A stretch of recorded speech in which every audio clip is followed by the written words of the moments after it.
안녕하세요. 송광희 박사입니다. 자, 오늘은 그 음녀인 들릴라에 대해서 같이 생각해 보려고 합니다. 삼손과 들릴라 얘기는 다 알고 있습니다. 그런데 그 들릴라 속에 들어있는 그 영적인 의미들을 저와 여러분들이 조금만 더 생각하신다면 지금 이 시대에 그 음녀가 누구이며 들릴라가 누구인지를 깨달을 수 있는 그런 시간이 될 것입니다. 본문을 한번 보겠습니다. 자, 사사기 16장 4절에 보니까요. 이후에 삼손이 소랫골짜기에 들릴라라 이름하는 여인을 사랑하며 그랬습니다. 자, 삼손이 소랫골짜기에 들릴라라 이름하는 여인을 사랑했다라고 이야기합니다. 자, 삼손은 하나님께서 태어나면서부터 나시린으로 자라게 했던 인물입니다. 그런데 들릴라를 사랑하게 됨으로 말미암아 문제가 생기게 되는 것이죠. 그렇다면 삼손은 누구의 그림자가 될 수 있습니까? 성도의 그림자가 될 수 있겠죠. 들릴라는 음녀, 복음을 가지지 못한 자들을 예표해주는 그런 인물이라는 것을 우리가 생각해 볼 수가 있습니다. 자, 그러면 원문을 통해서 한 번 더 깊이 있게 생각해 보겠습니다. 자, 여기 보시면 삼손이 소랫골짜기의 여인을 사랑했다 그랬는데 들릴라였습니다.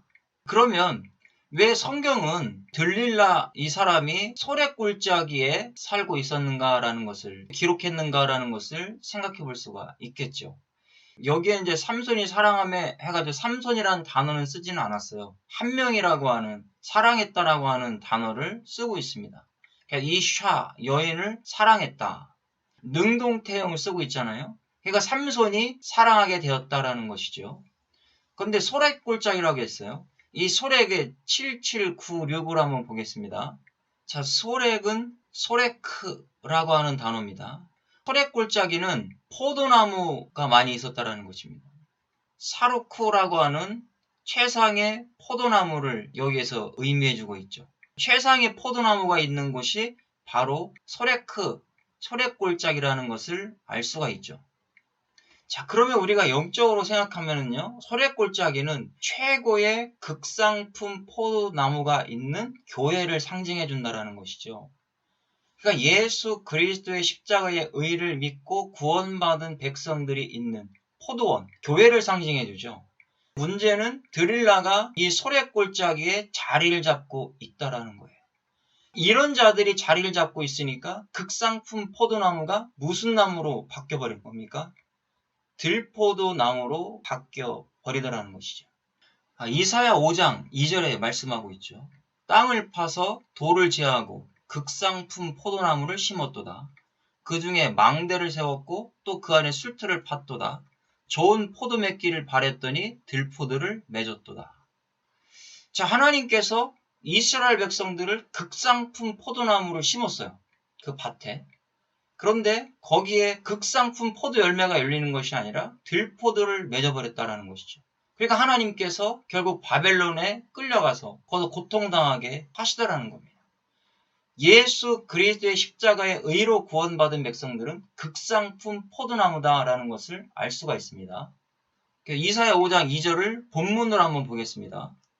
자, 여기 극상품 포도나무가 8321입니다. 자, 소레크, 정성된, 정선한 포도나무, 극상품 포도나무, 소래골짜기와 같은 단어를 쓰고 있는 겁니다. 소레크.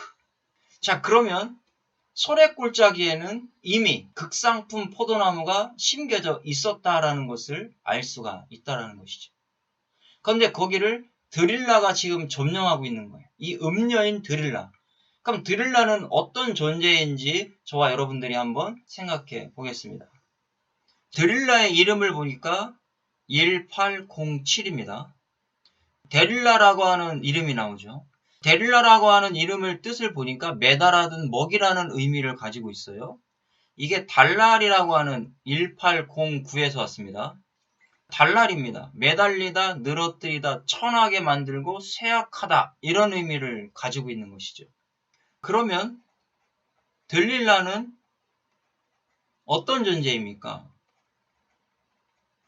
삼손의 이름은 태양이라고 하는 의미를 가지고 있는 사람입니다. 바로 성도죠.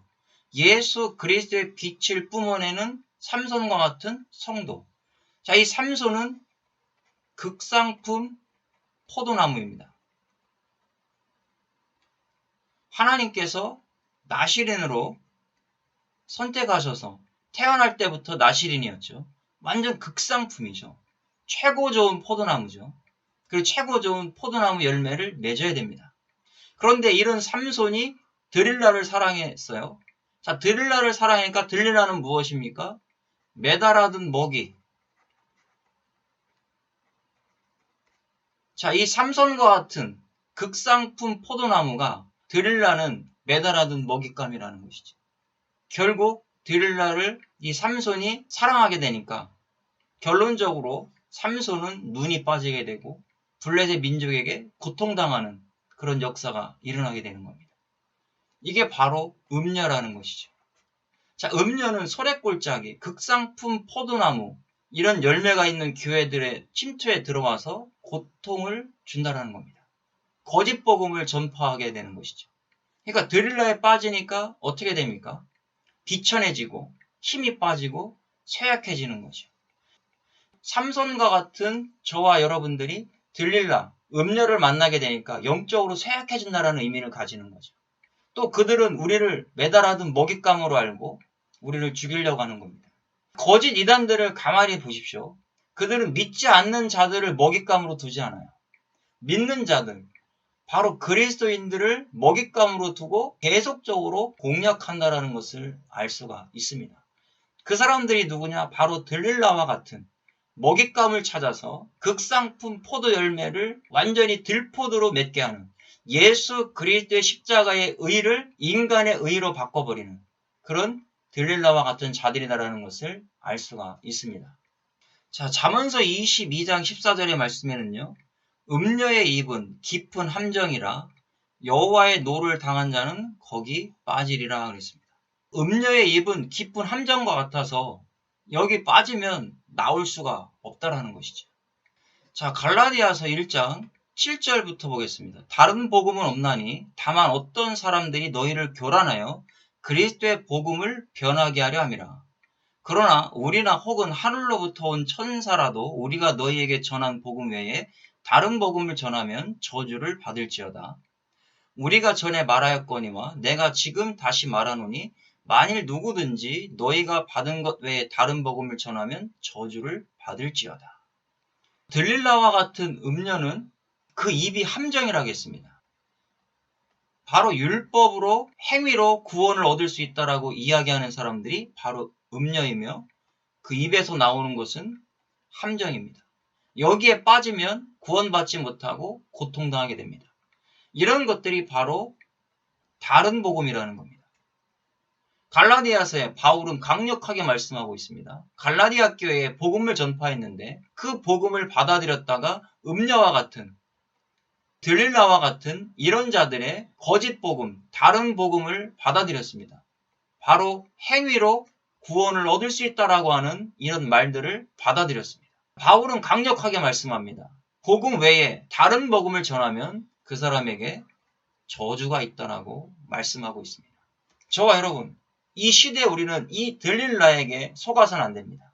지금 이 들릴라와 같은 자들이 한국 강단에 들어와서 행위로 구원을 얻을 수 있다라고 이야기하는 자들이 너무나 많습니다. 그 다음에 또 말하는 것이 무엇입니까? 믿음과 행위를 주장합니다. 믿음 플러스 행위로 구원을 받는다라고 이야기합니다. 그러나 성경은 절대 그렇게 말씀하지 않습니다. 바울도 그렇게 말씀하지 않았습니다. 오직 믿음으로 구원을 얻는다라고 말씀하고 있습니다. 저와 여러분들은 소래골짜기와 같은 이 교회에서 극상품 포도나무라는 것을 잊어서는 안 됩니다. 하나님은 저와 여러분들을 예수 그리스도의 십자가의 의로 구원을 얻게 하는 창세전에 선택받은 극상품 포도나무로 심었습니다. 그런데 들릴라와 같은 이런 거짓 복음을 전하는 행위로 구원을 얻을 수 있고 믿음 플러스 행위로 구원을 얻는다는 이런 들릴라의 말을 듣고 빠져버린다면 결국 들포도 열매를 맺게 되는 겁니다. 이 들포도 열매를 맺는 사람들은 여호와께 진노받은 자들이고 여호와께 심판받은 자들이다라는 것을 말씀해주고 있습니다. 우리는 극상품 포도 열매라는 것을 꼭 기억하시고 예수 그리스도의 십자가의 빛을 전하여서 들릴라와 같은 그 입에서 나오는 거짓된 복음, 다른 복음, 그런 함정에 빠지지 않기를 예수 그리스도의 이름으로 축복합니다. 수고하셨습니다.